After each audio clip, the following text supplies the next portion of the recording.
And hello. Welcome to the Absolutely Premier League show from the Absolute Football Podcast. Pleasure to have you with us again, talking Premier League, bit of European football as well this week. We're going to do everything. We do everything on a Tuesday, and hope you're all having a fantastic week. First off, apologies. We weren't live last week. I was feeling a bit on the poorly side, so sadly we weren't able to do the show, which I was pretty devastated about. But it just means I've got extra energy to come back this week for a fantastic show. So for a fantastic show, I have to have fantastic co-hosts. And does it come any more fantastic than Mr. Grimmy? Mr. Grimmy, how are you? I think if you're looking for more fantastic and you've scraped the barrel with me, I think you've got an issue there, Sam. But I'm very well, sir. How are you? I'm wonderful. Fantastic, Mr. Fox. I think you ever read that Roald Dahl book? There you go. I reckon that's you all over, Grimmy. Welcome back to join us tonight. And of course, talking of fantastic, the cherry on top of the cake, Heather is here with us. Heather, welcome to the show. How are you doing? I'm good, thank you. How are you? Yes, I'm not too bad. Thank you for coming back and joining us. I think you were on earlier in the season, weren't you? And we will come on to a lot of Bournemouth chat later. Don't worry, we've got plenty to cover, and Heather's got plenty, I'm sure, to cover on Bournemouth. But yes, very, very good. How's your week been? How's the summer going on? Obviously, lovely time of year. We're starting to get into the summertime. Yeah, for me, summer's really, really busy because I run and clean some Airbnbs down on the south coast, so they're starting to really get a little bit mental now. But it works well because the football season, I'm generally pretty free. So this is it. Not long to go now. Only a couple of weeks, and then we're going to have to come up with some summer content. Grimmy, what are we going to talk about? Who knows? We could do the Absolute Wimbledon podcast. We could do that one week. There's a possibility. Well, there is Women's Euros as well, obviously. Women's Euros. Yes, the women's show is sorted. This is it. I was speaking to Freya the other day, and we were like, actually, just move over to the Euros and then come back to the WSL. Plenty for them to talk about. They're sorted.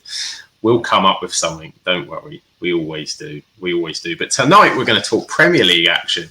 Lots and lots of Premier League action. Before we do, of course, we have to go to the wonderful chat. Good evening, of course, to the wonderful Graham. He's very excited. Charlton in the playoffs. They've got a second leg to come. We will, of course, be keeping an eye on the fact that Sunderland and Coventry play in the second leg because that has Premier League permutations. And for our wonderful Ant, of course, who's there for Sunderland, can they get the job done and get to Wembley? We shall see. Graham, thank you. I am back and I'm better. So thank you very much for that. Even, of course, to Lee, one of our wonderful non-league show people now on the show. He was on last night, a fabulous show. If you haven't checked out non-league football and want to learn more about non-league football, check out the show on a Monday because that's brilliant. But don't do it yet. Talk to us first, have a chat with us, and then if you're bored later on, go and do that. And welcome, of course, to Sean. Good evening, all. How are you doing? Can't believe how bad the Europa League final is going to be. I think it's going to be beautiful chaos, Grimmy. I mean, who wants two top sides that play a boring game off when you can have two rubbish sides have a random game off, you know? I'm going to be hiding behind the sofa for that one, so, yeah. This is it. I'm sure we'll preview that when we get to next week because there's plenty to get through before we get to the Europa League final. But we're going to kick things off. We're going to start with the one thing that is still up for grabs in the Premier League is European places. Newcastle versus Chelsea. Newcastle versus Chelsea was a start this weekend. Grimmy, I'll come to you first. 2-0 to Newcastle. Yep. Sandro Tonali doing the business, and they got the win. Newcastle's Champions League aspirations are looking good, aren't they? You think they peaked at just the right time? Yeah, I mean, Newcastle have hit the spots at the right time. I mean, obviously they had that incredible, I think it was like 9-10 winning streak earlier on in the season. And yeah, since they won the cup, I was a bit concerned they might dip off a bit, but they've been right at it, and it all culminated on Sunday, and they got a massive result. And of course, it doesn't get better than taking points off people who are chasing the same positions as you are. So I think they've pretty much confirmed they're getting Champions League with that result, really, because they'd have to drop Clangers in the next 2 games. And I just don't see them doing that, to be honest. No, it's been a good run. They've been really impressive doing it, and a really important win for them. More people come in the chat. He says, "All I'll say is my team United have been crap all season." I can't think which United he's talking about, Grimmy. I can't imagine who that could be. And we have AFCB up the cherries, of course. And again, Munsey loves the T-shirt, Grimmy. Some love for your T-shirt. That's very lovely, very nice. Very nice indeed. Yeah, you're right, Grimmy. So Newcastle, I'd say Tonali, Bruno Kamara is late. Nicholas Jackson, red cards, altered the game sort of somewhat. I'll come to you, Heather, on Chelsea. What do you make? Because we kind of struggled what to make of Chelsea all season, because there's kind of moments and flashes where... Yeah, sometimes they seem really good, and other times they actually played really well in that game. It was just that they obviously they were down a man and they just couldn't get a goal. But they're pressing really well. Even, I hate to say it, Cucurella was playing so well. But yeah, the red card was. We'll probably come on to that later. But the fact that he did almost exactly the same to it was Nicholas Jackson. I can't remember who he did it to, but same that Mings did to Alex Scott. Yeah. And one got a red card and the other one didn't. Oh. It was just mental. It's consistency again, isn't it? There isn't any. There isn't any, I think, is the answer to that one. But checking badge. So I mean, Nicholas Jackson's red card, Grimmy, should have been a straight red from the start. I think so. Yeah, I think the issue for me with it was, you can have times when people run into elbows or whatever, but if you watch Jackson, he's looking at the guy. He has a look beforehand, so it's kind of a bit premeditated. I always remember, again, going back to Bournemouth, I always remember when United had Zlatan and him and Mings had a bit of backwards and forwards, and then Zlatan left one in after Mings had stood on him or something. Yeah. And Zlatan's was a bit more premeditated in that one, and I think if VAR had been in place then, that would have been a red card as well. But no, for me, I think it was the right decision. And yeah, it was just, again, would he have made that big a difference to Chelsea being on the pitch? I don't know, because they played pretty well second half. But then he can always pop up with the goals, so... Yeah, I guess. Yeah, having that striker up front might have helped. Having the difference, and so he did score the other week, and seems to be kind of it's hard to judge Nicholas Jackson, because there's times I look at him and think there's such a weapon there, such a player, but he just kind of is very raw. I think very raw and inconsistent, and Chelsea don't tend to give people time, do they, if they're not showing consistency? So I'm sure Chelsea will buy players in the summer. It tends to happen, so I'd imagine we'll be seeing that again this summer. But do you think, Heather, like Chelsea, what's a good season for them? Do you think? I mean, start of the season, I think everyone was not really too sure what to make of them. They could make the Champions League. Is it seen as a massive disappointment if they don't? I think it probably will be, because they need to improve on where they finished last year, and I think they were in third or fourth for quite a long time, weren't they? And now they've sort of dropped down a couple of places, and I think if they don't at least get Champions League, then it won't be a very good season for them, because they've not won anything else, have they? So certainly not now, and with 5 places available as well, it's kind of it's another knock, particularly where they are now and where they'll end up. On the referees, Graham says consistently inconsistent, and Sean also says inconsistently poop referees. He says not very good.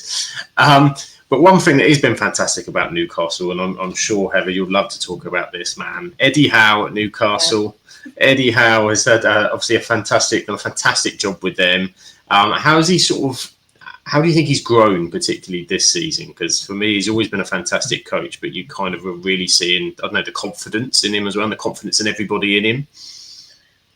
I think it's the way that he brings teams together. We saw it at Bournemouth, and we're now seeing it at Newcastle, just like how they were after the Cup, and the way Bruno is, like, every time somebody scores a goal, and I just think that really helps them just all gel together, and and get on and score and get further up the table and stuff like that.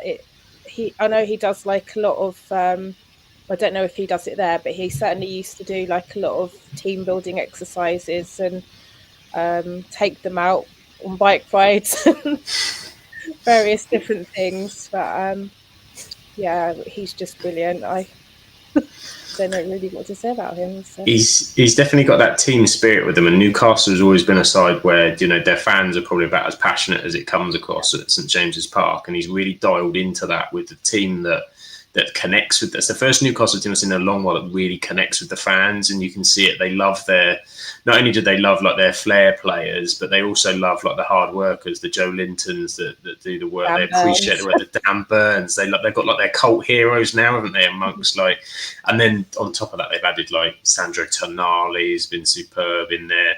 Obviously, Alexander Isak is absolutely wonderful up front. But then you get people like Jacob Murphy, who's brought on so well. He's brought on, Joe Linton, as we mentioned before. People like Joe Willock, and that there's some good players. He's brought in there. So it's an absolutely fantastic job. Talking of fantastic, the wonderful Shah is with us so well. Our wonderful Shah is back from radio duty, doing radio interviews this afternoon. Look at that. So she's everywhere. What a legend. She says, what a team tonight. There we are. And Eddie Howe. Eddie Howe is a great man manager as well as a great tactician, says Graham. Yeah, that's a very good summary of the man. And Emily's in as well. Hello, Emily. How it goes and goes. How is everyone? We are fantastic. Hope you are well as well. So Newcastle Grimmy with Eddie Howe. Massive game this weekend. Arsenal, who we'll come to pretty shortly, etc. But that's pretty much there. Do you think? Can you see them falling out where they are? It's a tough one this weekend. It's a tough one this weekend. Yeah. Of course, you've got. I mean, they have a weird thing, don't they, away at Arsenal? They don't tend to get results, but then at the Carabao Cup semi-final, they've went and beat them pretty convincingly. I think that could be one of those ones that ends up in a 1-1 or a 2-2, and both teams are just kind of happy with the draw and take it and go home with it. But I don't expect them to drop a clanger in either of the two matches they've got left. It'll be. I think the Arsenal game will be a good game, to be honest, because I think they'll both be going for it. It's just whether or not they're able to get a consistent lead. But they've got Everton last game at home, so I think they'll get Champions League. I'd be very surprised if they're not in the top 5 by the end of it. Yeah, it's a very tight. We will bring up the table early because I think it's important to say sort of as we're going through to see just how tight it is, in those positions. So Newcastle on 66, Manchester City on 65, Chelsea on 63, Aston Villa on 63, and Nottingham Forest on 62. If we're talking about just the Champions League places at the minute, so it's one win can change everything. And you look at. We'll come on to Forest later. Their drop in form has really kind of cost them at the minute. Villa playing sort of very well too. It's not going to be easy. And Arsenal aren't secured. I mean, it would take a lot, but I mean, that would be a hell of a story if that kind of fathomed that way at the end of the season. But as you say, Newcastle look like they've done enough. But we shall I can see Newcastle beating Arsenal because Arsenal are going to be desperate for the win to retain their second place, and that means that they'll be a bit more open to. And do you think maybe the pressure on a little bit more as well, because the fans obviously are probably in a different state with the team at the minute. There's again Arsenal fan base is well renowned for kind of discourse between the fan bases, but at the moment there is a very much after the European exit, which we'll come on to, which is going to definitely affect them and definitely affect that game. So I think that'll be a really interesting one on Sunday. Should be good. Of course, talking of more excellence coming in the chat as well. We have Rebecca. Rebecca's here. Rebecca's having a very well-deserved holiday. She's done about 147 podcasts this season, so deserves a break. She's having a well-deserved break. Hope you're having a lovely time. She says, hi, all. Hope you're well. Great team tonight. Great win for Everton this weekend.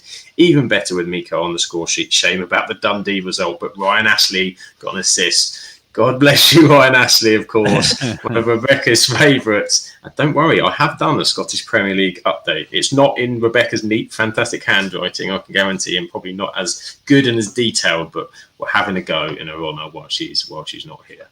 But we'll move on to a team that Heather knows very well next, Bournemouth. And we'll talk about Villa first, and then you can talk generally about the season, because the season's maybe a bit more positive than the Villa game was. But Ollie Watkins' record-breaking goal is now Aston Villa's all-time leading Premier League goal scorer for them, as they picked up a 1-0 victory away. Heather, how did the game go for you from Bournemouth perspective?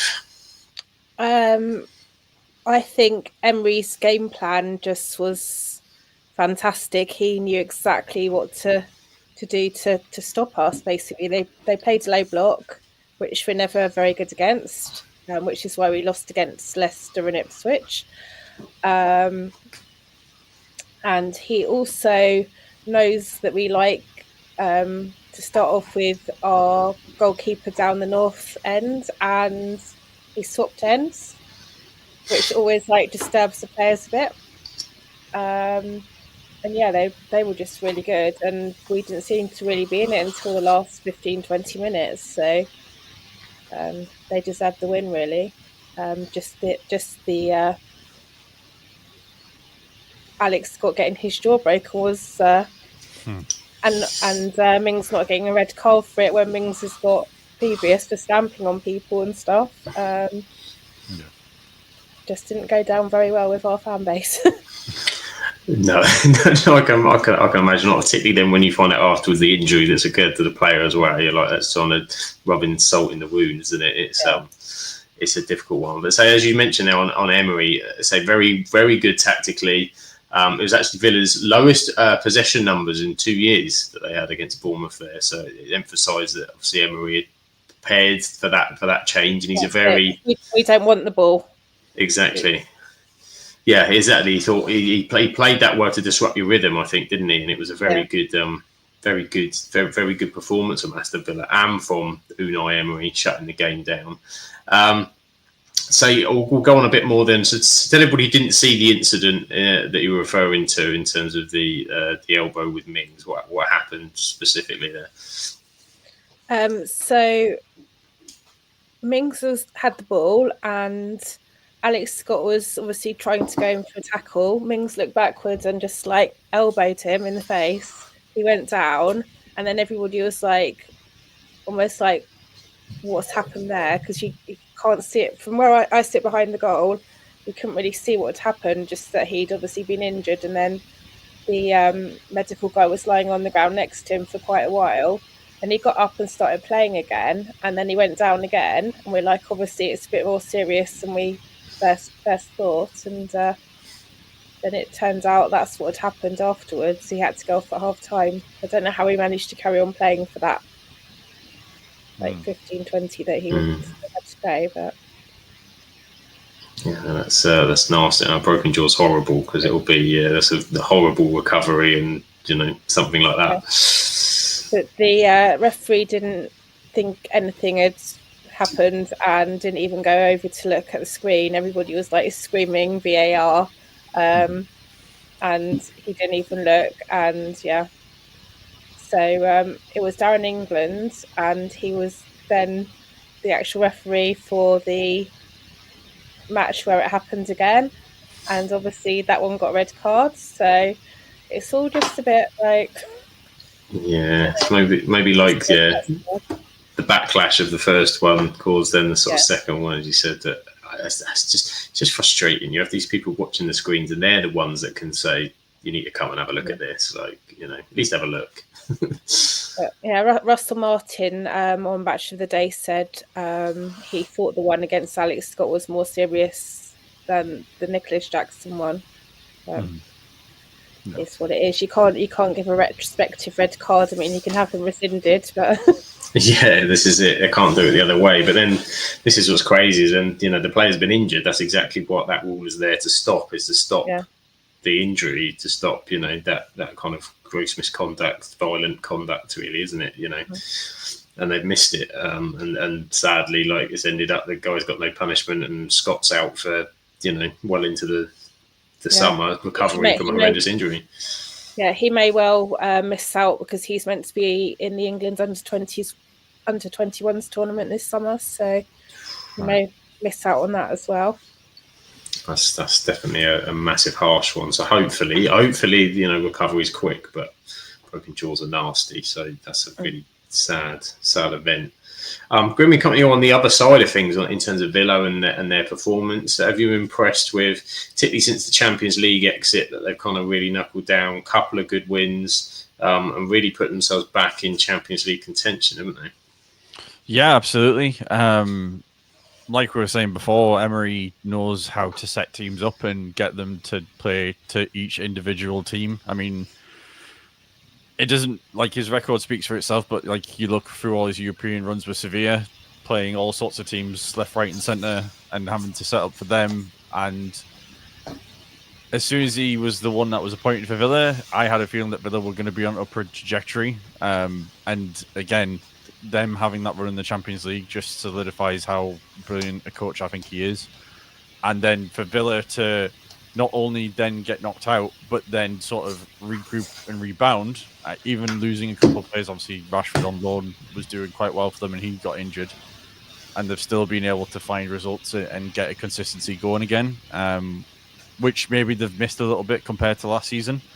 But that's what usually happens when you're in Europe anyway. So I expect them to probably win the next two games because it is Spurs and then it's us. So two nice, easy bottom half games for them to confirm Champions League support. But you can't have anything but praise for Emery and for Villa, the way they've got themselves into Europe back-to-back seasons, the way they've done it.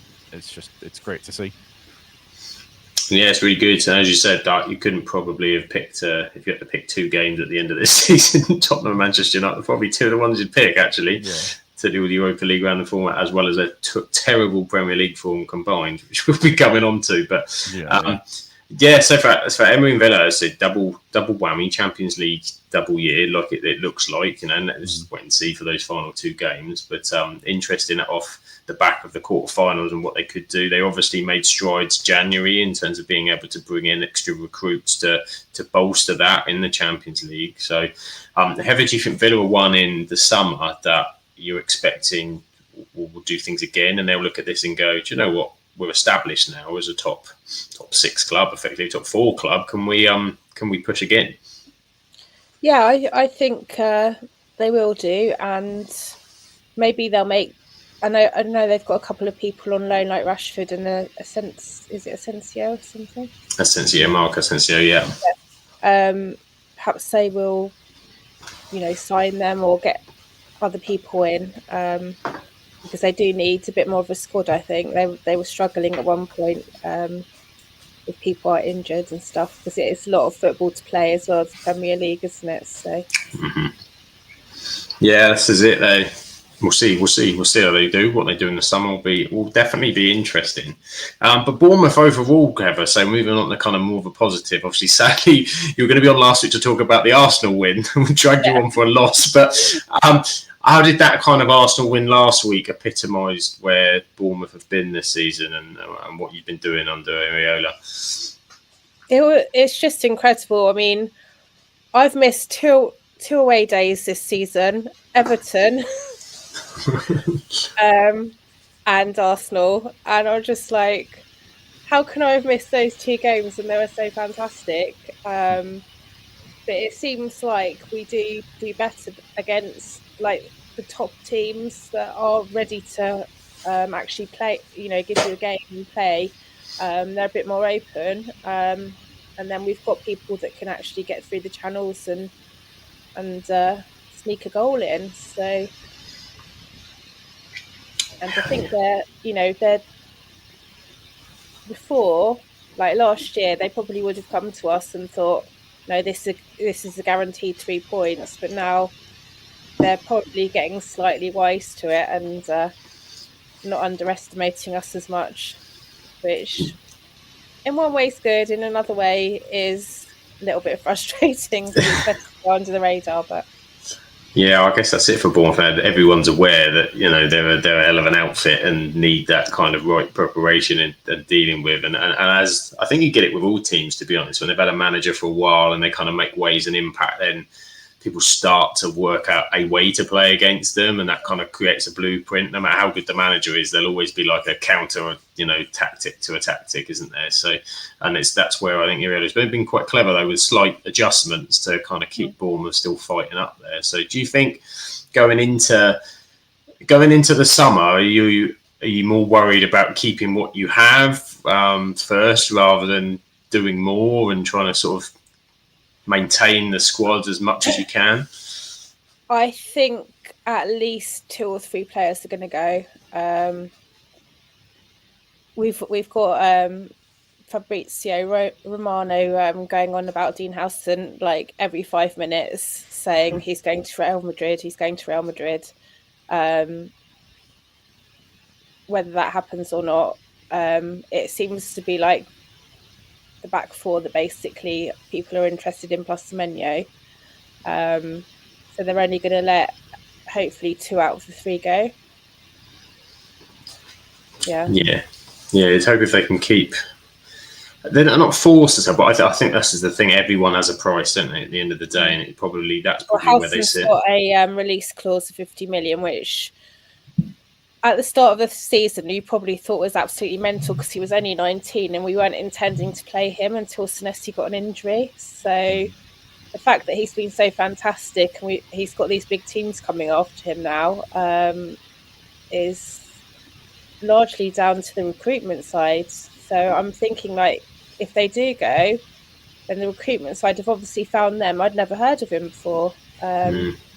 So, I'm sure that they'll be able to find somebody else to replace him with. So, yes, the recruitment's been excellent. They very much remind me of what Brighton were kind of doing a few years ago with picking players, like we said, like people like Kirkes, like Coyson, so even to be honest, like when you bought Semenyo was doing some. I mean, he wasn't tearing it up at Bristol City. He was doing very good, but was not someone I think that someone would have said this guy's going to be someone to watch. And then again, Evan Nilsson was maybe a bit more high profile in Europe, but not known to England. So yeah, you'd hope that you've got that backing, haven't you? You've got that trust in your recruitment team.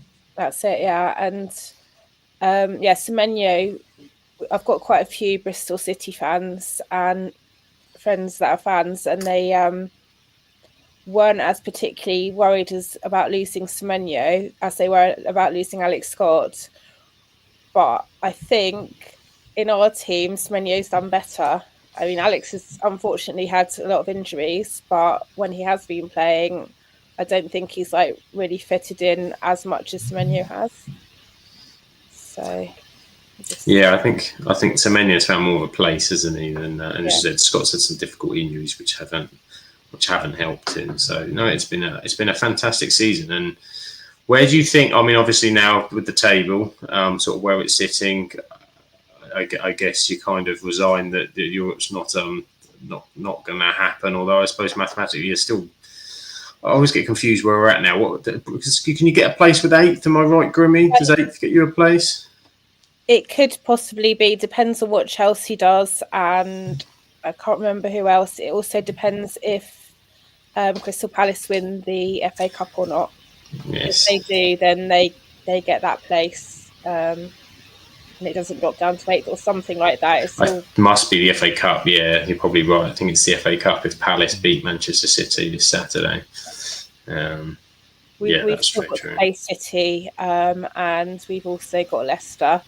I think we're more likely to beat City than we are to beat Leicester, to be fair.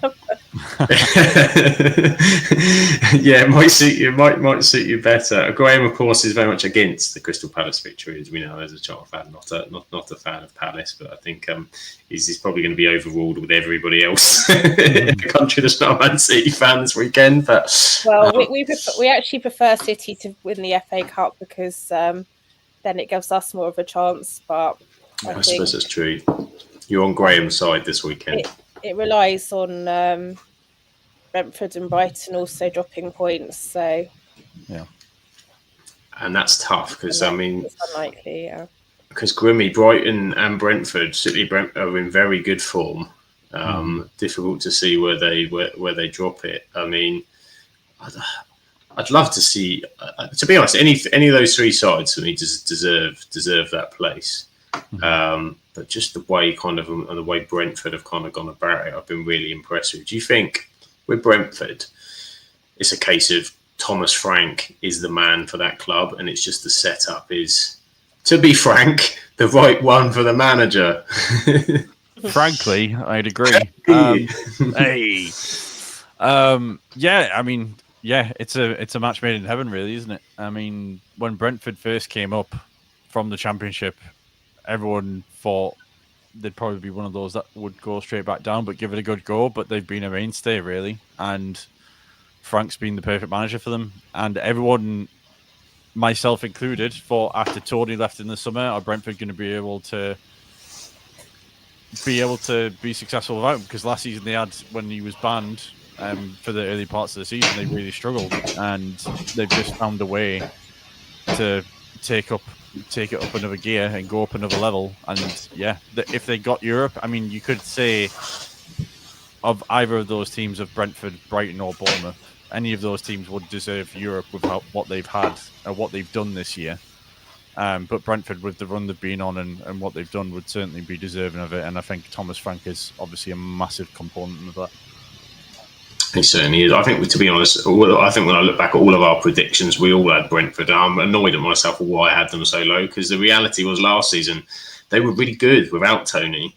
Brian Mbeumo was good last season, and this season I think they were good at the beginning of the season before they had Tony back, and then they dropped to like 16th, 17th by the end of it, didn't they? It dropped out, exactly. I think that's it. We all got sold on that second half of the season. That's kind of where they were, and we saw that, and then when Tony without, that's probably where the difference is. But I mean, they've had this season. Johan Viss has been excellent. Kevin Sharder's been a man who's sort of come from nowhere, playing really well for them as well. Scoring streak, I think he's got 4 in his last 3 Premier League appearances, which is pretty impressive. Obviously, they beat. He scored as they beat Ipswich at the weekend, relegated Ipswich 1-0 in there. So, what have you made of Brentford this season, Heather? They're a really good team, and I quite like them because they're not too much bigger than us, and they've obviously done some very good recruitment as well. Their stadium is fantastic, and I think that's like the same sort of thing that we're aiming for when we eventually do ours. As you say, they have got some good players, and it's not just one person scoring goals, which is what I like. They have Wizard, they have Mbeumo as well, and Shard, like as you say. They just, I don't know, they seem to be doing well this year. They're a good unit, and so they play that kind of high press, really difficult to get through. Graham is missing the pub though on each corner on Brentford's new stadium. Right? You know, can't have it all, can you? In this modern day, can't have it all in the modern day. But they were very good for women. But the game I'm going to go to next, which at one stage probably when everybody looked at the fixture list, went, "Oh, Liverpool Arsenal in the middle of May. There'll be so much at stake." And there was nothing at stake, really. Maybe for Arsenal, but nothing at stake. It was Liverpool's home kind of celebration after winning the title, of course. But we'll come on to Liverpool in a minute. But off the back of Grimmy, Arsenal knocked out the Champions League, of course, by Paris Saint-Germain in midweek. 2-0 down at Anfield after 15 minutes. Did you think, oh, this could get rough? Yeah, definitely. I mean, Arsenal recently have had really bad performances at Anfield. Anfield, like most people in the league, is a bit of a kryptonite for everybody, and no one really knows how to get results there, unless your name's Nottingham Forest and Man United, because apparently we can randomly pick up a 2-2 draw there, even in this terrible season we're having. But to be fair to Arsenal, they showed a lot of character and brought it back against what seemed like a pretty decent looking Liverpool team, who I don't really think they've taken. I mean, they probably have taken the foot off the gas, but even so, 2-0 up at home, looking pretty comfortable. Didn't really expect them to drop 2 goals like they did, and maybe give Arteta something to think about with Martinelli through the middle, because I did think with his forward ones he was making himself a bit of a nuisance to that Liverpool defence. Yeah, he wasn't. We came through. He started there, didn't he? If I remember, before they moved him out to the left. I remember Martinelli starting kind of up there, and maybe he's not had him as available because he's sort of been injured as well, hasn't he? But definitely a different threat, as you say. Difficult. I think it's always difficult for a team that have won the title to maintain the intensity, and I think that was it. Liverpool were working off the buzz, and then Arsenal, to be fair, in the second half did react and did come back well, and they needed to come back as well, because I do think it would have been really damaging had they got a heavy defeat at Anfield off the back of the PSG loss. So, Heather, what do you think with Arsenal and Arteta that they kind of make? So hopefully we're going to have Lucas on in a couple of weeks. So I'm interested to see where he's at. I think last season he was saying we must win a trophy this season, and obviously they haven't won a trophy this season, but there has been progression to a point. They're currently at the we're nearly there stage. But how long can you nearly be there before you have to be there? I'm not sure that there has been progression, has there? I mean, they're slightly further in the Champions League, but when he came in to the point he's at now, not so much last season to this season, But he's still not won anything. This is exactly it, and I think this is the dilemma, isn't it, with the Arsenal fans? There's a real kind of those. I think if he had come second in the league but won a trophy, then they wouldn't be. They'd be okay, I think. They'd feel that they'd acceptable. Yeah, I think, depending on the trophy, I think. Yeah. I agree. But it's good that they're second, but how long can they be second for and not win anything? Well, this is it, and it's not even close second this time, is it? You know, the gap's huge. I know for every place you get further up the league, you get an extra £3 million, so that obviously helps them, but I don't think the fans really think about that. They want to win something. Well, this is it. Not when that probably compares to 3% of Declan Rice, doesn't it? It's that position to Arsenal.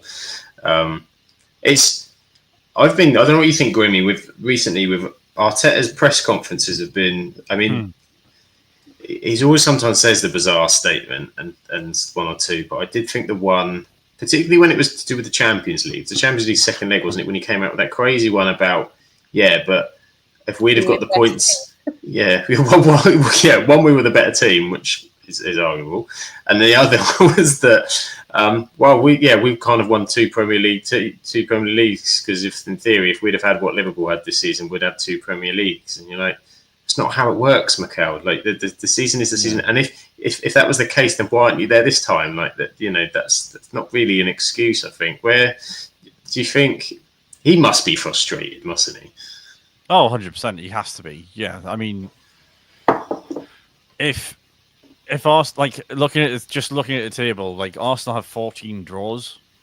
Like, if they had that striker to finish off games, even just in 4 or 5 of those, they'd be in the title race with Liverpool right now, and it would be going down to the last game of the season. So that on its own must be incredibly frustrating for him, because every season has been a progression for him.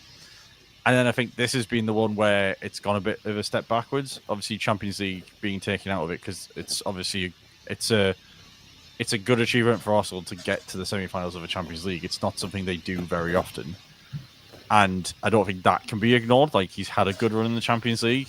Obviously, the league is where the frustration is, but if he keeps coming out with statements like he's been doing, like we were the best team in the Champions League and this, that, and the other, and there isn't anything to show for it, the fans are going to be on his back sooner rather than later. And I feel like, it feels like it's been said a couple of seasons now, but I feel like if they get that striker, and they get those 1 or 2 players probably that they just need in the summer just to top things up, and they don't go on and do something next season, I think that's when you have to maybe cut ties with Arteta and just say, look, we've put so much money in. It's been 3 or 4 seasons of nearlies, but we need to try and give someone else a chance who might just get us over the line and bring something to the players that we don't have right now.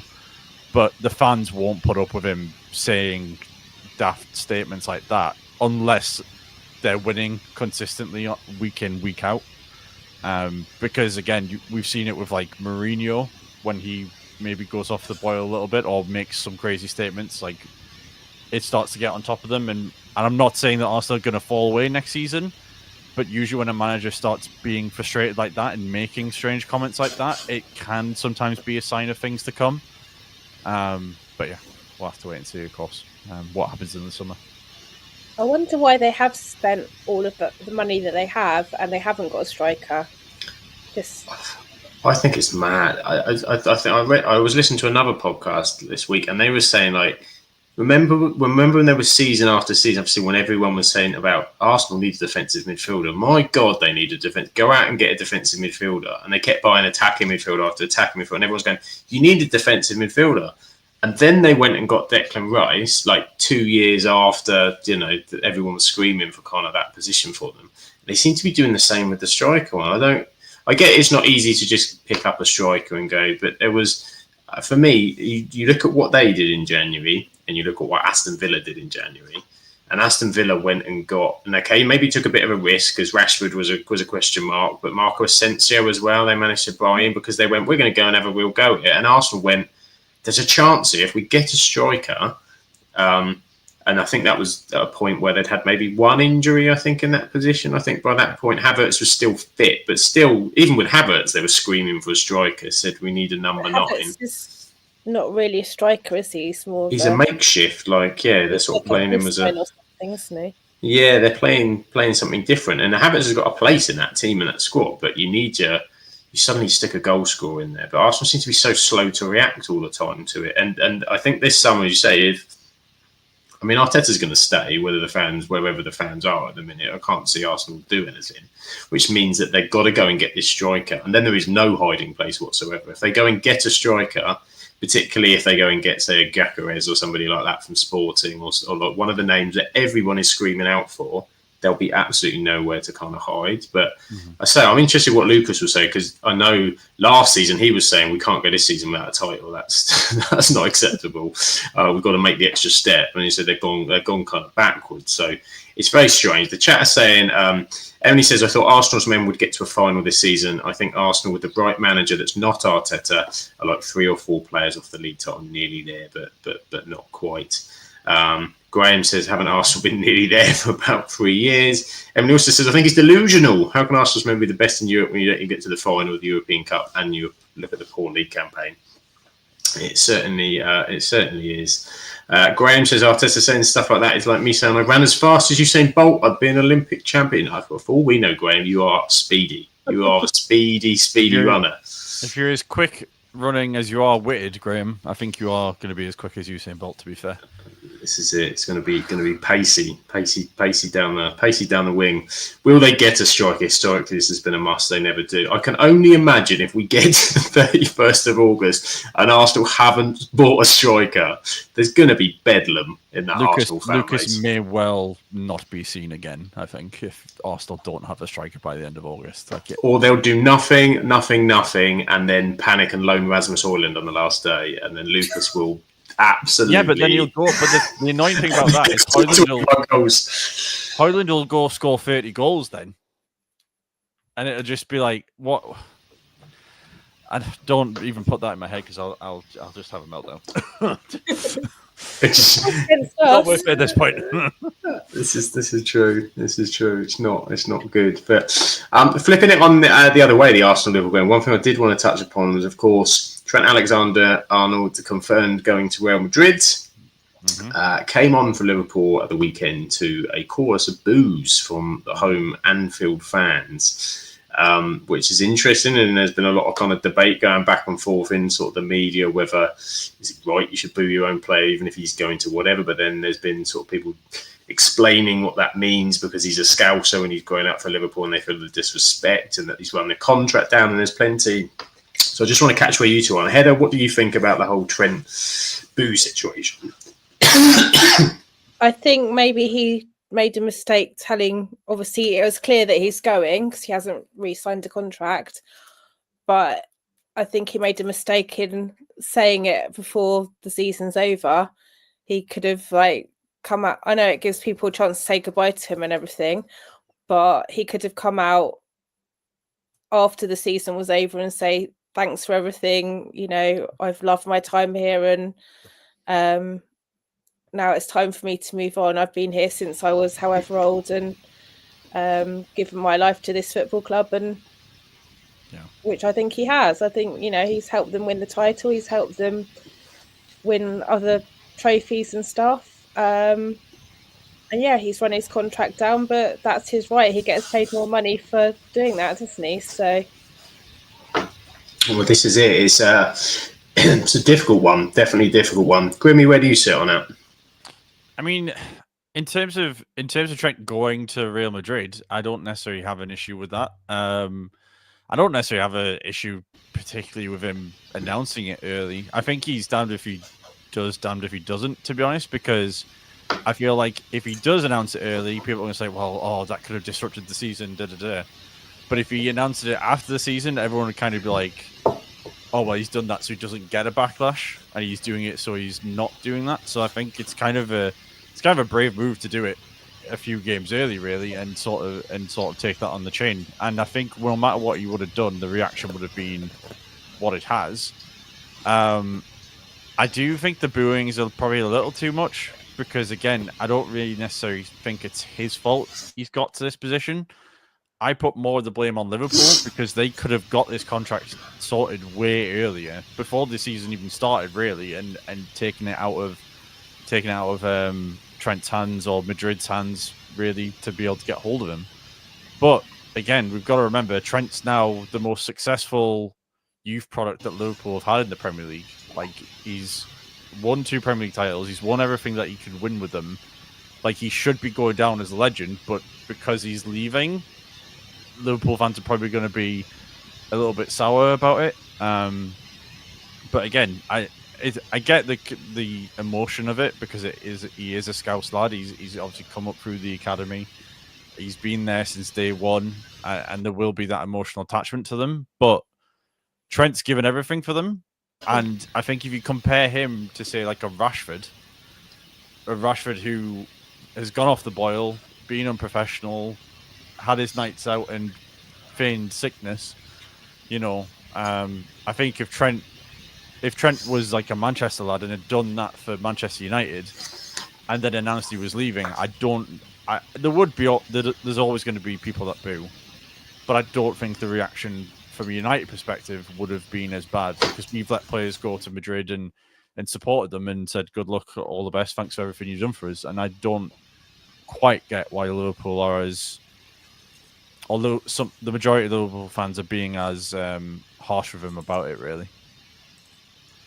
Yeah, it was a strange reaction to see, as you say, because Liverpool fans are particularly at Anfield. It's passionate. It's always passionate. It's always emotional. But it was kind of really weird just to hear them booing their own play every time it was coming through. And I saw someone saying, "Well, he can't be involved in the celebrations. He shouldn't." He played 43 times, so far this season, I think, for them, and has played most of. He's been a part of winning the Premier League. Whether he goes or he doesn't, that's a fact. He's been part of that. Emily says, I think it's disgusting. Fans can be annoyed. How many times have Liverpool men's tap players up because they don't mind? Then football is a career, and his choice should be respected.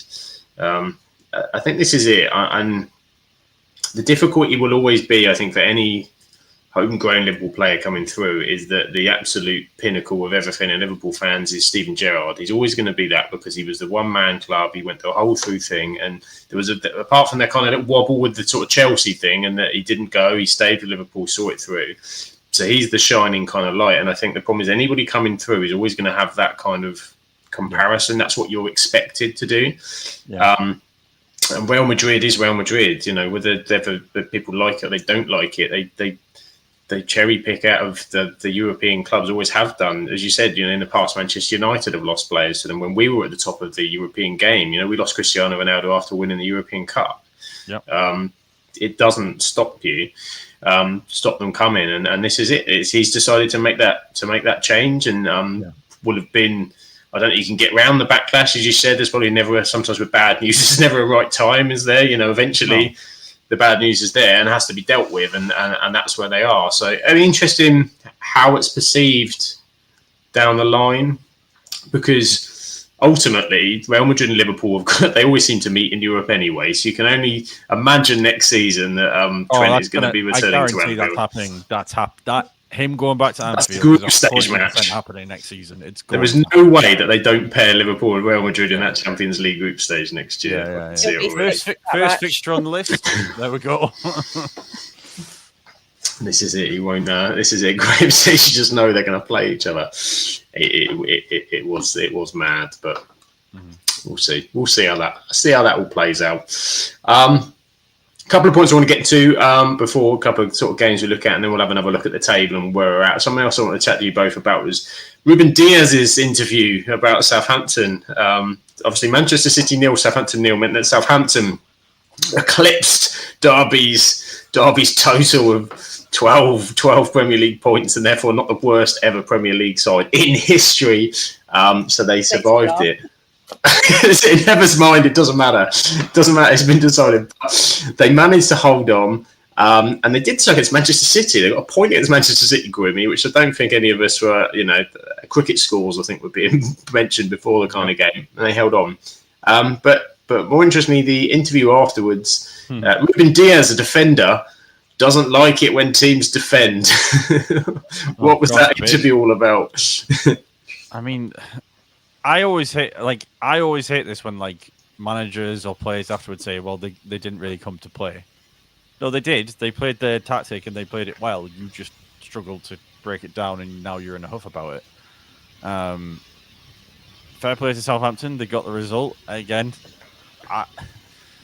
Ruben Diaz wasn't my main point of contention with the Southampton thing. It was mainly Southampton social media tweeting Derby saying, oh, sorry about that, basically. They're not happy about that, by the way. A couple of Southampton fans were like, you do know we're playing Derby next year and that is going to come back to bite us. yeah. That's 6 points to Derby straight away. Yeah. But yeah, a team, especially bigger teams and bigger players, seem to be get quite sour about teams coming and just defending. I'm kind of like, well, if that's the way they set up and it's successful for them, that's how they're going to approach it. Now, I mean, how many times have Southampton been successful at keeping teams out this season? I would hazard a guess once or twice. Maybe this is the first time. I don't know. I need to look back at the fixtures. But yeah, I mean, what does it matter to City anyway? They're obviously gonna win one of the next couple of games and get Champions League football, so they can do one as far as I'm concerned. Grimmy's got no care for that one. I thought it was. I get frustrated by it where managers. It's usually managers, but players to go out and do it. I just think there's different ways to skin a cat. There's tactics, and there's a reason why the game is different. You're going to have people play a certain way, and you can't. Yeah. It's like anything. If you have somebody that's better at something than someone else, you can't take them on at that. Do you know what I mean? It's like top trumps. Don't pick a category where they've got a 10. And you're going, I'm going to try and pick something that's not. You wouldn't go and pick their advantage. It's just crazy. And Heather, obviously, from a Southampton perspective, you're not so bothered. But in terms of a player coming and sort of disrespecting, and not so much now the kind of way Bournemouth play, but you've seen that before, where there's kind of that a team that, should we say, against the bigger side that gets the result, then doesn't get any respect at all. Do you find that frustrating? Have you found that frustrating in the past? I find it funny more than anything, because they obviously turn up really thinking that they're just gonna absolutely walk all over us, and then they don't, and they get a bit salty about it. I find it amusing. It is nice to see when it's a sort of player that you can see the expectations sort of in their eyes, and I think it's usually Van Dijk at us, isn't it, Grimmy? When we park the bus out, we usually get it. We're infamous for it. If we went to Anfield, not that it happens very often anymore, but if we ever play Liverpool in a game and we either manage to scrape a win or if we get a draw, it's first thing that would be out the mouth is, well, only one team playing today. It's like, well, if you were playing, as you should be against a Man United team that is as bad as it is. You should be beating us, shouldn't you? Then don't complain if you can't break us down. It's their problem, not anyone else's. It's just it's a clear sign of player or manager being rattled by an opposition. That's all it is, and they just need to put the toys back in the pram and suck it up and put the big boy pants on. That's all I can say about it. This is it. Big boy pants, says Grimmy. Put your big boy pants back on and just live with it. Graham says Southampton may not be the worst ever Premier League team, but they'll have to settle for being part of the worst bottom 3 teams combined. Yeah. There you go. It's not been great, as we have covered on the relegated sides this season. We'll see what happens next. At the minute, I think something's still 0-0. So it's possibly, we're not going to jinx it because Ant will be very nervous up there at the minute as to who's going to face Sheffield United in that final. But getting tense. It's getting tense. It is getting very tense. Nottingham Forest have won in the European places that have been on a bit of a dip of form. It seems to be dropping away a little bit, kind of sadly, from having impressed everybody so much so far this season. A draw against Leicester, they were pegged back, frustratingly so.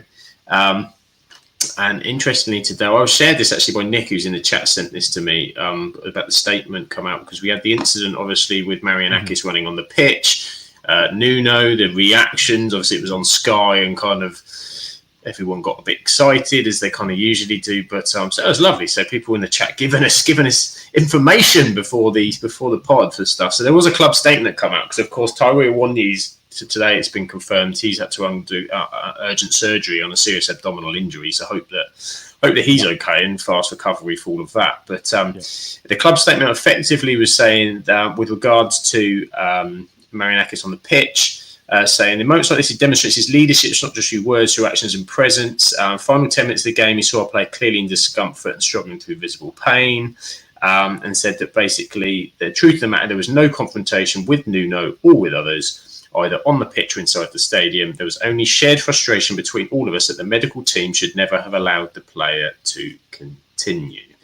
Now, devil's advocate to that, it's a club statement, so they're going to say what they want to get the message out. But Heather, what did you make of that whole situation with obviously Awoniyi down, but then Nuno, Marianakis on the pitch? It was all quite a lot to take on. Very strange, wasn't it? I didn't really know what to make of it, to be honest.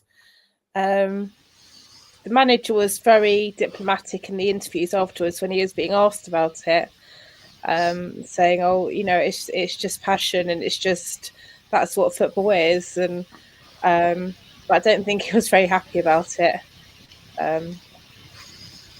Yeah. No, and it kind of diminished away from the fact that there's obviously a thing with Awoniyi in this kind of medical situation and kind of not dealing with it. But at the same time, there was quite a statement took a while to come out as well, which I don't think kind of helps either. Obviously, Awoniyi's situation's got worse today, which maybe is why they held off. But Grimmy, what did you make? Because obviously there was, I think both Jamie Carragher and Gary Neville, who love a quick reaction on Sky Sports, were pretty damning of the situation, and there's been kind of a very, should we say, unbalanced view.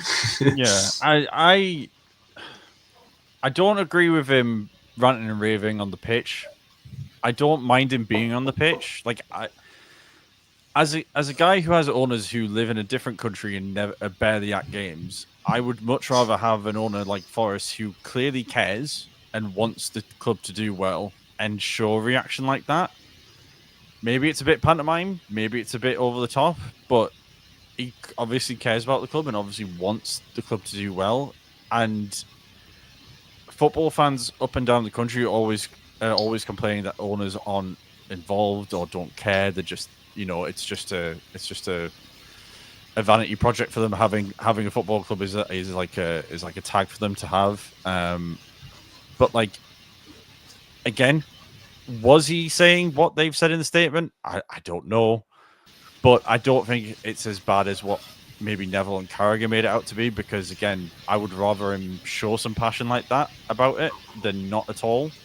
But, again, if Forest have got West Ham away, so they could be right back in it if they win the next one and then beat Chelsea. They could be right back in it. Like, there's no reason they can't get back in the top 4 or top 5 or whatever. But, yeah, I certainly didn't think the reaction from certain pundits, shall we say, warranted the reaction it got, because I would be frustrated if I was sitting on the sidelines and I could see what he was seeing. I'd be like, "What the hell is going on? Like, what are we doing here?" Like, it's not a non-league club who maybe have semi-professional people involved. It's a top Premier League club, and things like that shouldn't be happening. And we've seen managers completely lose it with the physios in the past. Like Mourinho famously did it at Chelsea, and there was a lot of backlash over that. And he's not necessarily had a go at the physios or anything like that. He's just making it known that he's not happy about something. And, you know, I mean, Forest are a strange club anyway, because they hired Mark Clattenburg as a referee. Referee consultant, advisor, wasn't it, or something? Yeah. So, like, you know, Forest are full of strange decisions, but for some reason it works. So, you know, just they also gave Harry Arter a 5-year contract, and he paid maybe 3 times. That's another one. That's another strange decision, but like he obviously cares. Let the man care. We want more caring, passion, footwork, whatever you want to say about people in ownership in the game. So let the man do what he wants to do. This is it, and it led Mark Clattenburg to Gladiators. So, you know, if there was a career progression, and that's all you need. Oh, goal for Coventry. Gladiators and the Ballers League is in now, isn't he? Oh, this is it. There's been a goal for Coventry, Grimmy. It is 1-0 to Coventry. Mason Clark in the 76th minute. It's all level at the Stadium of Light. I might be about to see it. 10, yes, I am. Tensione. Oh, it's going to be very tense up there. Cuts camera to Ant. Still time. There's still time, Ant. There's still time. Don't give up hope just yet. It's, as you said, like, he's invested in it. Graham says here the Forest owner is very invested in the whole club, as he wants the women's team to be as successful as the men's and reach the WSL. Yeah. You say it's an involvement. You say, "Oh, well, there's no way our owner's going to." It doesn't even know where the pitch is. Of course, it'd be. Do you imagine he went on and had a go at Amram? He'd be lynched. Like, just he wouldn't get if he tried to leave his seat in that stadium. They wouldn't get to the pitch. It's quite simple at this point. It's not a thing. Yeah, less said about the G does not run. Anarchist does not run. So there we go. It's all out of context, but the whole Nuno should resign tonight. No, he shouldn't. You know, come on. That's quite ridiculous. Like, considering what he's done through the season for them, and like where they're still at, what they're still fighting for. The pit, like, you're just like, no, just like Nuno's not leaving that team whether they loses the next 2 games or wins the next 2 games, because they're probably they're gonna be in Europe. So, like, you know, it's just ridiculous to say something like that. Knee jerk reaction. That is for sure. So there we go. So Forest position, but in terms of the league and where they're at, Heather, it's been they're dropping, aren't they? They're dropping out of contention for that Champions League. How do you think they're going to be? Because I think, having got there and been sat there for so long, to suddenly not make it, that must be a really kind of difficult one for them to take, if that's the way it kind of ends and they do finish. If they did finish completely out of the European places, then that really would be a confusion. But I think, are they guaranteed now Conference League at least? I think they are, aren't they? Yeah, they are, yeah. Yeah, so at the very least. Yeah. Yeah. Depends on how far down the European places go, doesn't it? Because I think seventh still will be conference, I think. So, but I mean, where they were in, and they can still get Champions League, don't get me wrong, 2 games to go. There is a chance that if they lose the next 2 games and Brentford win the next 2 games, or Brighton. I think they're 1 point short, aren't they? Points ahead, so they're just 1 point ahead. Yeah. So they're just. They probably are safe in European places. But yeah, considering that Fulham and us all came up only 3 seasons ago, you know, where we're all finishing is just incredible. You know, they're saying there's such a gap between the Championship and the Premier League, and the last 2 years, the 3 promoted teams have gone straight back down. The fact that we're all sort of skirting with Europe is just incredible, really. Yeah, I think it's a testament to how well those three sides have been run. That they've come up, and all three of them are run very well. And you've got to look at Brighton going sort of before that as well, really well run club. And Brentford, because Brentford came up the year before we did. And yeah, they're not a massive club, so. And this is the problem, as we were saying, for teams now coming up, that those teams in the past would be the ones that you'll be looking to try and pick off to stay up, and now they're not. They're established Premier League sides, as you said, fighting for Europe. So if you look at that Premier League table, the gap kind of makes sense, because even the teams that are in the three positions above the relegation zone in West Ham, Man United and Tottenham, they are, particularly by the teams, by the bottom two standards, should be miles away from there. And West Ham are having a really poor season by their standards and would expect to be out there too. So then you're like, what are you going to jump Wolves? Wolves have been really impressive at times this season. And Everton under David Moyes are a completely rejuvenated side. So who are you going to displace? It's very, very difficult. Very, very difficult. So there we go. We will, I suppose, Grimmy, shall we have a quick, we won't go too much because we did our Man United therapy a couple of weeks ago, and it's, I don't have enough money to keep going to Man United there's therapy. Never enough therapy. There's never enough. So Man United 0, West Ham 2. Man United were rubbish. Absolutely trash. Is that fair? Yeah, nothing else to say about it. That's rubbish. Yeah. Premier League is we're playing Chelsea on Friday. Why are we even bothering sending a team at this point? They might do better. Well, they have tried that a little bit, and it's kind of there's a few of them they've been sneaking in, haven't they? And it's just it's just really bad from what I saw. I feel like we're just onto a hiding for nothing. We'll get battered by Chelsea, and then it's kind of like. The one thing we're trying to avoid is injuries, and we're still getting them as well. So it's like, don't bother. Like Lenny Yoro went off, didn't he? Which is exactly what we didn't want. Players that have been playing well, dropping down. But it's just I don't like this whole thing of putting the eggs all in one basket and then expecting us to switch it on for a game. What if we don't switch on for the game against Spurs, and then it's just. Yeah. And it's a very strange, because it's Spurs, and I know the European form has been different, but it's because it's Tottenham. It's not. It is a Premier League game. It is the two styles. It's not. We're not playing a European style game. We're going to play, and the game. I mean, the cup game.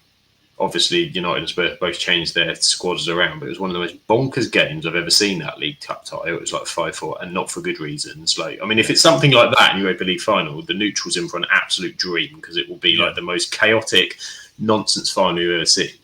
I would like a repeat of the Ajax final where we won 2-0, and it was basically within 20 minutes to go, we all knew what was happening. But we ain't going to get that. It's going to be... We haven't had a comfortable game all season, Grimmy. Even we're 3-0 up against Bilbao last week, and that was nervy until 75. There's not been one game, I think. So I just don't know. As I said, we'll look at Europa League next week. If we win that game, there's going to be an emergency podcast between me and Sam for a 20-minute celebration of us running around, just running in circles and screaming in celebration. This is it. And just relief of them, we'll just forget everything else for the moment. Just, that can kind of cut off there, and then... But it's all or nothing, isn't it? Because the opposite of that is horrendous. There is no in between for both clubs. Yeah. It's absolute elation, fantastic. They're in the Champions League. It changes the future of what they're trying to do. Or... It is just the ice on the cake of an absolute turd of a season. You're staring into a pit of abyss, or someone's pulling you back from the edge. It's one of the two. There's no in between. This is exactly it. And then if Spurs don't win, then Ange P45 guaranteed. If they do win, that's still a question anyway, I think. And I think for United, then the media just go boomf. We're kind of shell shocked for. What does this mean going forward, and all the rest of it? It is, it's the game you cannot afford to lose, I think, is a... But I think this season for Amorim is kind of a free hit, isn't it? Because he hasn't had the chance to get the players in that he wants and all that sort of thing. I think that's it. I think that's what United fans see it as, isn't it, Grimmy? Is that this is it? That Amram's getting a lot of as much of a free pass as you can. I think still getting criticism, and kind of rightly so, as he sort of says himself. But ultimately, they're not his players. You need to back that. But his recent interviews are becoming more and more.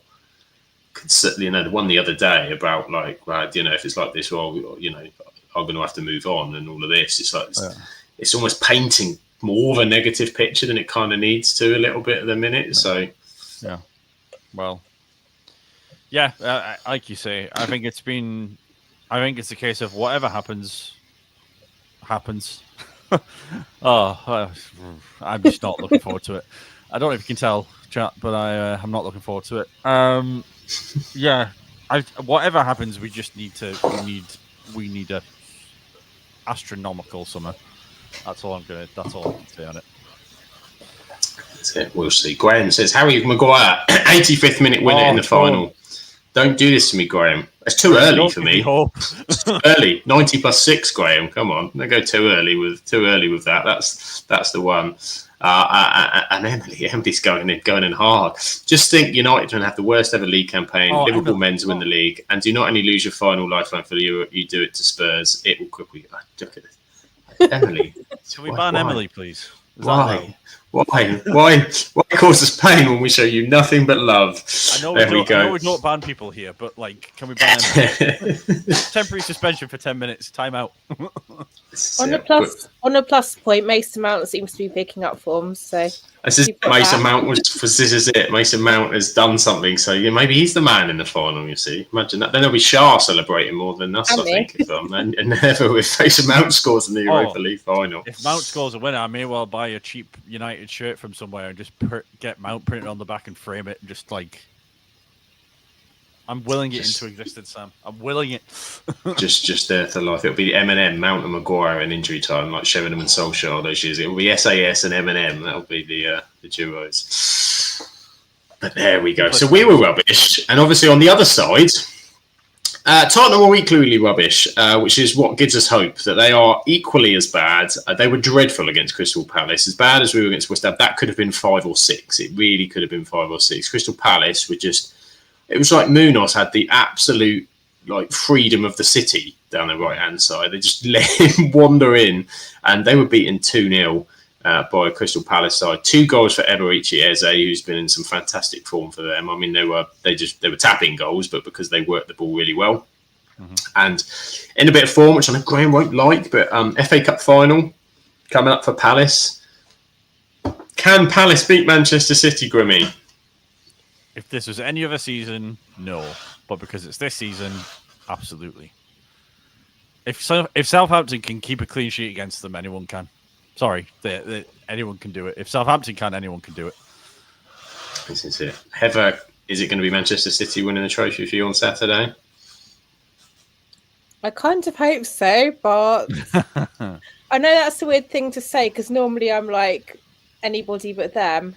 But just because of the Europe thing, I'd rather they won it.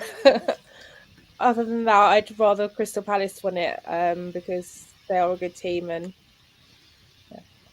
there you go. It could be. Do you play before the FA Cup final? Because you might know whether you're still in the European fight, I suppose, before the FA Cup final kicks off. Are you playing Saturday? No, we're playing because we've got City next, so our game had to be moved. Tuesday, yeah. Tuesday night, 8:00. Wonderful. Get down to Manchester. This is it. Graham won't be getting down to Manchester because he says Saturday apparently is all about Eurovision for him. Doesn't want to see Crystal Palace. I've got to watch it as well.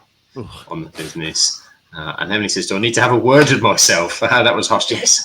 Have a severe word with myself, Emily. Outrageous. We're only joking. Everyone supports who they support, and it's fine. It's fine. Nobody wants their rivals to win, and nobody likes it when their rivals win. It's not a problem. It's okay. Unless you Leeds, then it is a problem. Well, they're coming up as well, aren't they? Oh God, there's more out to come. It's all just drama everywhere. Drama. I think for the final, for me, I'm a bit worried it's going to just end up like the league game kind of went. Crystal Palace were good for the first 20 minutes, half an hour, and then Manchester City really sort of turned the screw on them. I just worry, particularly on that pitch. City know how to play a final. One thing though, if Crystal Palace go up, if they get ahead, we don't need any Alan Pardew style dancing, because that is the kryptonite. When the final few, as soon as he did that, I was like, we've got them. It's just, that is a meme forever. So no dancing, Palace, if you get ahead. When he was, I don't really get angry watching football, but when he danced, that was like, we better beat these now. If a man dances, he has to lose. This is it. Had to be the case. So I think we've pretty much done most of the games. The only other games I think we didn't cover, we were going to cover it, but I think we've just covered everything else. So Fulham 1, Everton 3, and Rebecca will be very pleased with that. They turned it on against Fulham, 3 goals. Beto's been in great form for them. Really good victory for Everton. And do you see today as well, they've announced that Goodison Park will remain. It's not going to be demolished. It's going to be used. Yeah. The women are going to play there. Great, which is great for Everton fans and for Everton women as well. So very exciting news for them with the new stadium to come. Wolves 0, Brighton 2, as we mentioned. Brighton been playing really well recently and put themselves, and that is a real kind of tight battle. They are fighting hard as well. So that was a really good win for Brighton. I think that was it. We've covered it all. We've covered everything in the Premier League. Anything on the Premier League before I move over to Europe? Just that I think my predictions at the start of the season are probably going to end up with a big fat 0. I think we're all looking at a 0, to be honest. There's a couple we've all got horrendously wrong. If I've got one, I'll be very happy. I think the same. I can tell you for now, there was nobody that had Liverpool. There was nobody that had Manchester United that low, or even Tottenham. We're not bad on some of the bottom 3, and I don't know what else, to be honest. I think possibly maybe around Chelsea, Villa, but I think, apart from that. I think a few people put us like 17th. Yeah, some as you, yeah. I put you bottom 5. You were definitely bottom 5 or 6 for me, unfortunately. With me, outrage. I think I had you a bit higher, but then I think I absolutely shafted Nottingham Forest. So, I lost points there. Massively lost points there. But we're going to do a bit of European roundup today, because European leagues are starting to finish as well. So I actually had a look at what was going on, because we haven't done that in a little while. So we thought we'd go around Europe. And it's not match day 22. Ignore that graphic. I haven't changed that. But it is match day 35 / I think 36 is going on at the minute. They've got midweek games all going on in La Liga. But the biggest one was a crucial El Clasico this weekend, as Barcelona beat, I've made a right mess of these, Real Sociedad. No, it was Real Madrid on the graphics. This is why I haven't done Europe in ages, because I make such a bloody mess of it. Barcelona 4, Real Madrid 3. All but seals the La Liga title for Barcelona, extending their lead to 7 points with 3 games to go. Despite an early 2-0 deficit, Kylian Mbappe scoring twice, and then he got himself a hat-trick late on. But Barcelona's amazing comeback. Eric Garcia, Lamine Yamal, that kid is just fantastic. His performances in the Champions League as well. I know Barcelona didn't make the final, but God, it was quality. And 2 from Rafinha as well. Meant that it looks like a trophyless Madrid season, particularly the first for Mbappe. Although there is the Club World Cup, so, who knows? And maybe they're going to be up for that, because big manager news, Carlo Ancelotti to Brazil, Xabi Alonso to Real Madrid. We're making Xabi Alonso to Real Madrid, Grimmy. I'm not surprised. No, I'm not surprised. I think it's probably the right time for Alonso, because I know they were trying to get him last year, but in the end, I think he made the right call in staying with Leverkusen for another season, and obviously getting them a decent finish in Bundesliga as well. It'll be interesting to see, because obviously he's going to have a lot more star players, a lot more bigger names in there. You've obviously got the prima donna that is Kylian Mbappe leading your line, and then there's the whole Vinicius Junior situation at the minute with his contract negotiations. So he's going to have a lot of issues to deal with when he steps in, and that fan base is, whilst it is the biggest club in the world, it is probably one of the worst fan bases to get on the wrong side of. So good luck to the man. That's all I can say. This is it. Very good luck to the man. That's going to be good. But I think he did the right thing, staying the extra season at Leverkusen, as we said, because obviously last season there was talk of him, Liverpool, etc., and I think waiting for that kind of Real Madrid, so having another year with Leverkusen be interesting. be interesting. Things will change. We will see what happens there. Legaña scored a crucial victory in their fight against relegation. They defeated Espanyol. Again, mistake on the graphic. Celta Vigo played twice in that game week. What have I done with Spain? God knows. It was an absolute mess. But 18-year-old Yan Diamande was instrumental. He scored his first La Liga goal and a late surge from Espanyol. But Legañas held on for all 3 points. And a win for Celta Vigo over Sevilla. Sevilla aren't safe, by the way. Sevilla they're in 15th place, only 4 points away from relegation. So that's a huge name that's in trouble there. As is my Girona, not your Girona or your everyone's Girona. It's in trouble, Girona, this season. Obviously, they made the Champions League and all that excitement after their amazing run last season. They got raided a little bit in terms of a few of their players, and it's not been so good. So they are hovering. They're hovering in a bit of trouble down there.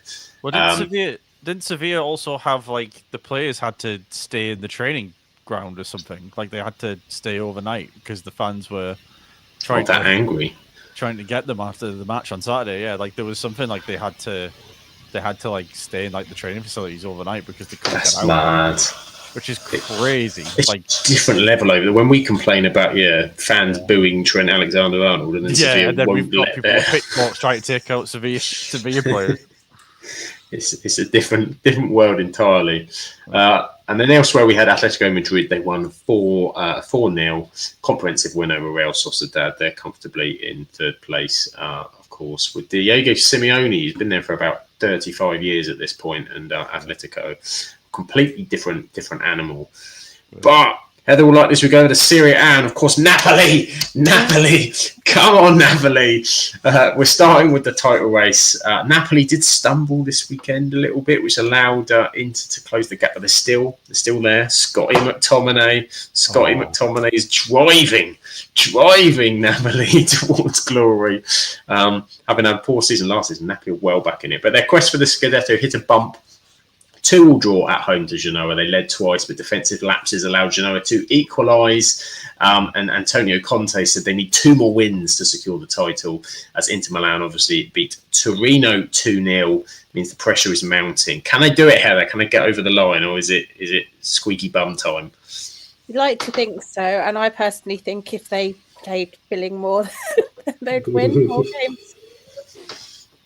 They'd cash in. If they're billing more, they'd cash in, Grimmy. There you go. And that's what they need to do.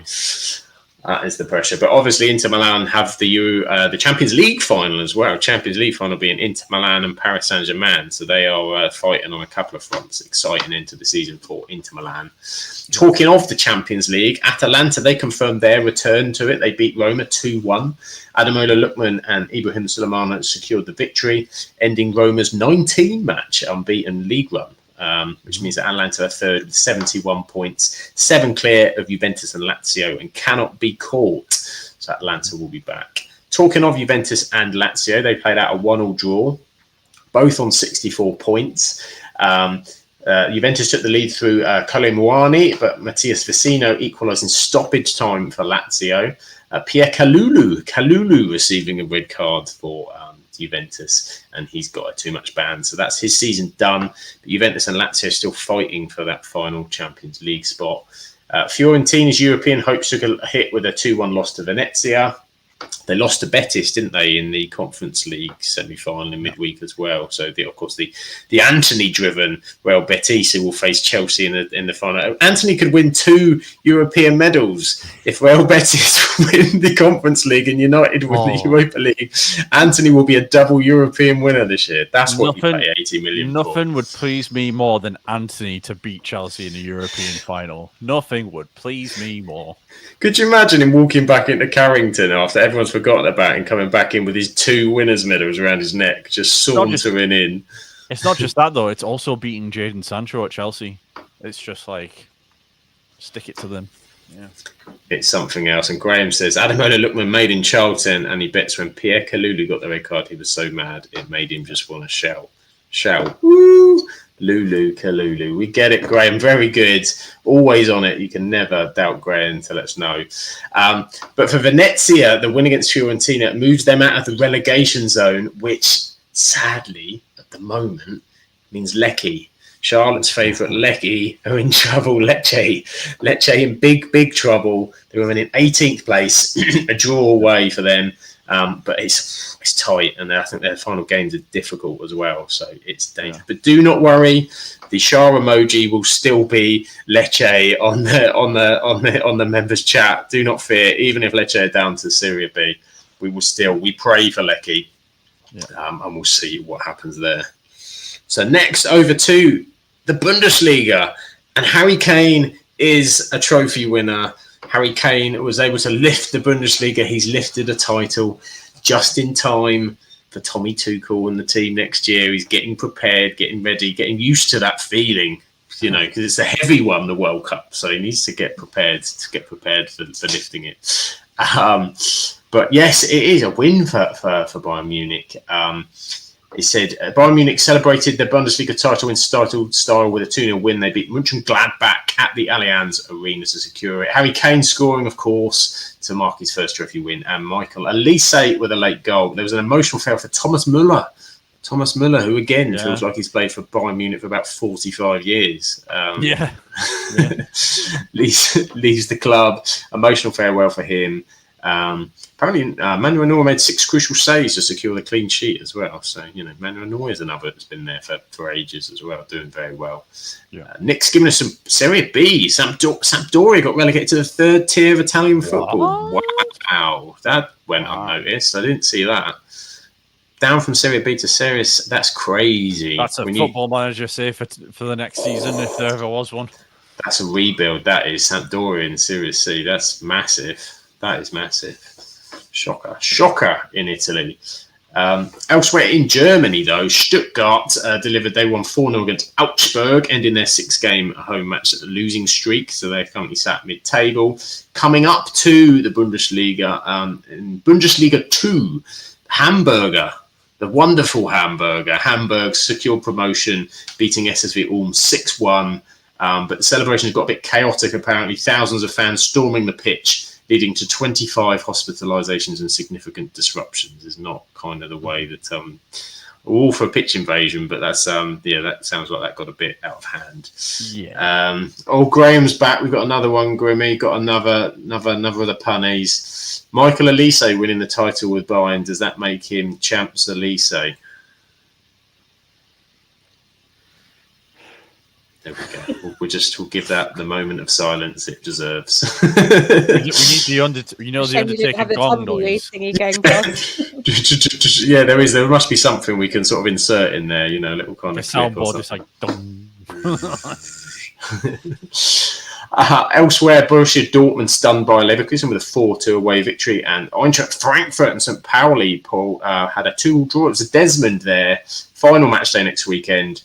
Final Champions League places up for grabs. Dortmund aren't secure, and they currently look set to miss out to Freiburg, having had a couple of really good runs in the Champions League recently, Dortmund, and so they've won 4 on the bounce. It's still not been enough, but we'll see what happens with Mainz and Leipzig also battling out for the other European positions as well.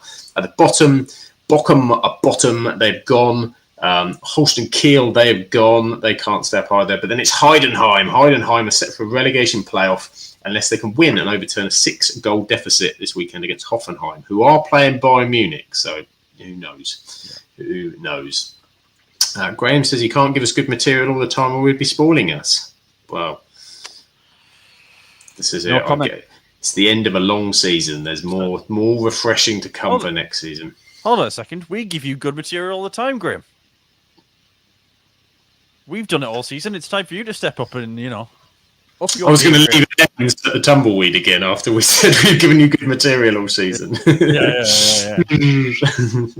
We do what we can. Dutch Eredivisie, and Ajax were beaten this weekend by NEC Nijmegen, which means they've cut their lead at the top. PSV are right on their heels after a bit of shoddy form from Ajax at the end. Looks like they're bottling it a tad. 2 losses and a draw. only a point, as PSV have been doing the business. So PSV right on their heels now. They beat Feyenoord in a classic 3-2 victory. Elsewhere, you've got towards the bottom Warwick, RKC Warwick are fighting, but not guaranteed. Can they overtake Willem and get into the relegation playoff? At the moment, they're getting relegated. It's not good. It's not good for Warwick, but we'll see. And then there's all sorts of European places up the top. Twente, I said Alkmaar are there. The go-ahead Eagles, everyone's favourite. And maybe Fortuna Sittard can make it into Europe. Josh will be pleased. And transfer news, Grimmy. Massive transfer news. Feyenoord have announced the signing of Sam Stein from FC Twente, who's the leading scorer of the Eredivisie in the summer. So they've gone early with a transfer. It's that type of season. Transfers are about to happen. Well, it's a bit of a weird one though, because with the Club World Cup, isn't it off for like a week in the middle of June or whatever, whenever the Club World Cup's on? So there's two windows, isn't there? There's one for like a week for whatever reason, because the Club World Cup's on, and that's going to affect everybody clearly. And then we're coming back for a transfer window. And I saw was it today they announced it's going to shut at 7:00, not midnight. Apparently, when we get to the end of the transfer window, because it matches more with regular working patterns. Great. So Radcliffe's been on the phone and like, I'm not paying these guys for overtime. Get early. Well, if we win the Europa League, we're giving the players a barbecue, aren't we? That's what we're giving them. As this is it. But only one sausage and one burger. Don't go overboard. We're not made of money. Bring your own cheese. Outrageous. Ketchup. Never heard of it. Potato salad, bring your own. League, top of Liga, and absolutely storming it. Paris Saint-Germain extending their unbeaten streak. They beat Montpellier 4-1. Ousmane Dembele instrumental, contributing a goal and assist. He was on the bench, wasn't he, against Arsenal? Came on as PSG did the business against them. So they're in the Champions League, and we've left them on there because they've made the Champions League. And actually, PSG this season have been quite fun to watch. I think they've been nice in the Champions League as a more functional side, I think it's fair to say, versus previous years. So we'll see how that one goes. Achraf Hakimi was named the best African player in League 1 for the season. He gets the prestigious Marc Vivien Foé prize, so he's been pivotal to PSG's success. Elsewhere, Monaco secured a vital win. They're in the Champions League qualification race. Marseille maintained second place with a 3-1 victory over Le Havre. Rennes beat Nice. They bolstered their European ambitions with a 2-0 win. Brest continued their impressive form, overcoming Lille to climb up there, but I think they're going to fall short of the European places. And at the bottom of the table, Montpellier's loss 4-1 leaves them in a very, very, very, very rubbish position. They're bottom, and elsewhere, is that St Etienne in 19th? I think they're in trouble. So they won this weekend. So they've got a glimmer of hope, but not looking great. And to round it all off, we end up with, of course, I have no Rebecca this week. Rebecca's fantastic match reports, they're not here.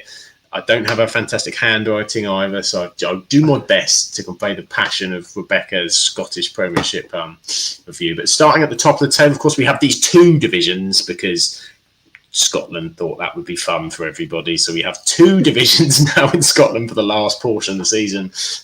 Celtic continue their march towards a domestic treble. 3-1 win over Hibernian at Parkhead. Didn't start well, though. Hibs took an early lead through Martin Boyle, and Celtic responded with goals from Nicholas Kuhn, Adam Ida, and Ria Hatate. That keeps them flying at the top of the table. Already crowned champions, and they're still hungry for more silverware. Celtic love winning a trophy, don't they? So it's looking very good again for them. Over at Ibrox, however, Rangers bounced back from their recent 4-0. They won against Aberdeenshire.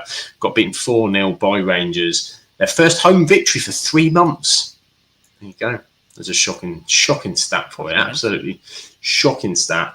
Vaclav Cherny opened the scoring, followed by Cyril Dessers, and then a couple more late on. Barry Ferguson was pleased with it, but they've been linked. They've been linked today to Ancelotti's son, Davide. Davide Ancelotti, apparently. He just happens to be the assistant manager at Real Madrid. I don't know how he got that job, but well, he was his assistant when he was at Everton as well. He's been around a while, so he's probably learned a thing or two. You would think so. I mean, it's the second coming of Don Carlo, and I got Don Davide. Don Davide taking over the Scottish Premiership. we've got. I reckon he does the other one. So and they do it at Christmas as a party trick. They're stood next to each other, just raising their eyebrows. God bless the Ancelottis. Meanwhile, St Mirren, they kept their hopes alive with a solid 2-0 win at Dundee United. As Graham says, Dundee United have fallen off a cliff since the split. Well, yeah, this is the problem. You end up playing the teams at the top, and it gets trouble for everybody. But down the table, top of the bottom half, which is where everybody wants to finish, top of the bottom half. Hearts. Guess who scored for Hearts, Grimmy? Guess who scored for Hearts? The return of the legend, Big Shanks. Big Shanks himself. I'd forgotten he even existed. Not one Big Shanks goal. 2 Big Shanks goals, double Big Shanks for everybody. He's had a quieter season, to be fair, but he got 2 this weekend, so isn't that just absolutely wonderful? And James Forrest chipped in with another. And evening to Spenny fan Chris. He's finished his first full day at work. That's congratulations for that. Tell them to move the time though. So do they not know we do a podcast at 8:30? It's just outrageous. They'll have to change that. Tell them to change it. Also, congrats, Chris, on your award. Yes, very congratulations. Do check out Spain fan Chris. He got a recognition award, very well deserved, non-league recognition award. So congratulations, well done, Chris. Very proud of you. Do check out Chris's Twitter for all the details on that one. Very well done. Yeah. Elsewhere, we've got what else did we have? Kilmarnock secured their Premiership safety. They beat, sadly for Rebecca, they beat Dundee 3-2, which means Dundee are still shaky. They're still shaky. So I get the feeling Rebecca's back next week, and that match report could be crucial. As Dundee play next weekend.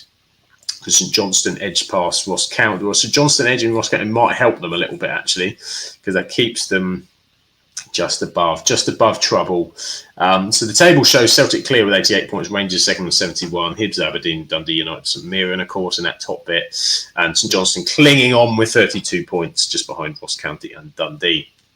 Looking ahead, it's a midweek fixture, Dundee, Ross County in midweek. Good Lord, that's massive. So I imagine I'm not sure where Rebecca is on holiday, but she'll be asking somebody somewhere. It'll be in the news. The Dundee Ross County game on wherever Rebecca is. This is it. I want the Dundee Ross County game on. It's going to be absolutely massive.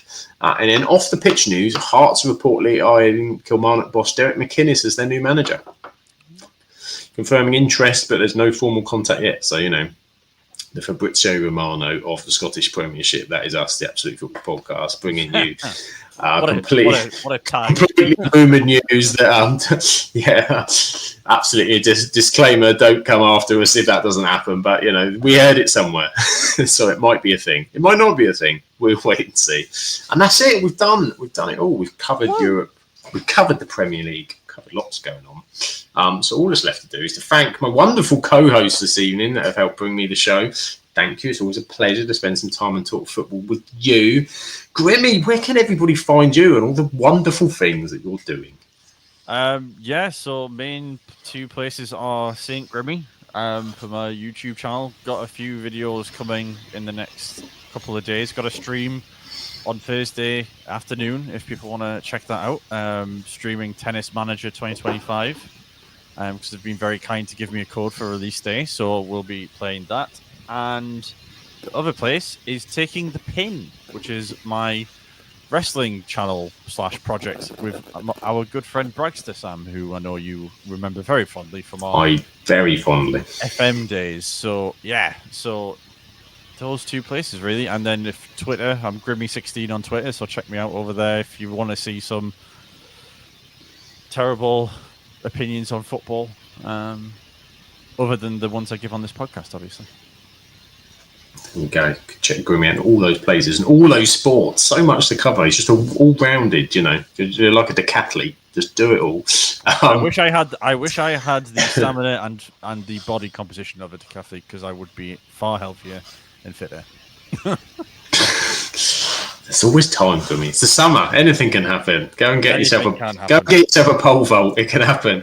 And of course, thank you so much for a wonderful guest coming back to join us. Fantastic to have you on. Thank you so much, Heather.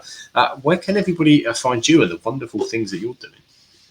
I am Hedgehog73 on pretty much everything: TikTok, Twitter, Instagram, all the same name. So this is it. The socials are the same, unlike the podcast ones, which are all different. Because why not? Because why not? And you can find me at Sam Absolute FBL on Twitter, Instagram, TikTok and stuff, and my YouTube channel at Sam Absolute EFL. I'm going to be doing season reviews for each of the clubs in the Championship. That's what I'm going to be doing. I might actually do some FIFA Club World Cup stuff on the other channel during the summer if I can. Depends if I've got time. We'll see. I'd like to, but who knows? Who knows? We might do it, we might not. But what we will be doing, and there's no doubt that we will be doing, is lots of Absolute Football podcasts, because we've now got 4 shows, 4 shows, as well as videos and stuff and interviews and all sorts of stuff that's coming your way. But where can you catch the Absolute Football podcast? We are, of course, the best new content creator at the Football Content Awards. Still there. The championship belt is still there and will be there until November. So we will flog it like a dead horse. Don't you worry. And we are on now a Monday, a Tuesday, a Wednesday, and a Thursday, all at 8:30. On Monday is the Absolutely Non-League show, which has been a fantastic team that we've got over there. Really great show if you're into non-league. If you're not and you want to learn more about it, well, we've been really proud of that one's done really well last couple of weeks with a fantastic, intelligent team. Playoffs going on at the minute in National League and National League North and South. So massive game for Charlotte on Thursday. So we're all banging the drum for Rochdale coming up. And obviously Ben has Maidstone United coming up as well. Their final this weekend. So exciting for the podcast team with the playoffs. So non-league show, absolutely non-league show on a Monday. We're here with the Premier League show on a Tuesday. We'll be back next week, probably talking Europa League final preview and some other stuff that's happened at the weekend. We'll be back next Tuesday. On Wednesday, Absolutely Women's Football Show with Freya and Team Chaos. The end of the WSL came this weekend, so we'll be talking all of that and some new logos and new rebranding for the Women's Super League and Championship, which haven't gone down very well. So spoiler warning, there will be some discussion about that, I have no doubt, on Wednesday with that team. And on Thursday, the Absolutely Lower League show, Shah will be at Rochdale, but Ant will be hosting this week as they talk all the EFL process. Hopefully it's a happy Ant. At the moment, I don't know, because it's all very tight in the playoffs. Probably going to watch that one an extra time in a minute and see what happens. But looking like that's going to be tense. So on Thursday, talking everything EFL Championship, EFL League One, and EFL League 2. And you can catch us on Twitter at Absolute Ball Pod, YouTube and Twitch, Absolute Football Podcast, Instagram, Absolute Football Podcast _ Blue Sky, Absolute Football, and on Facebook, the Absolute Football Podcast. So all that is left to do is to say thank you so much for joining us. Have a wonderful week. Enjoy the football, and we shall catch you on the next one. Ta-ta for now. Bye.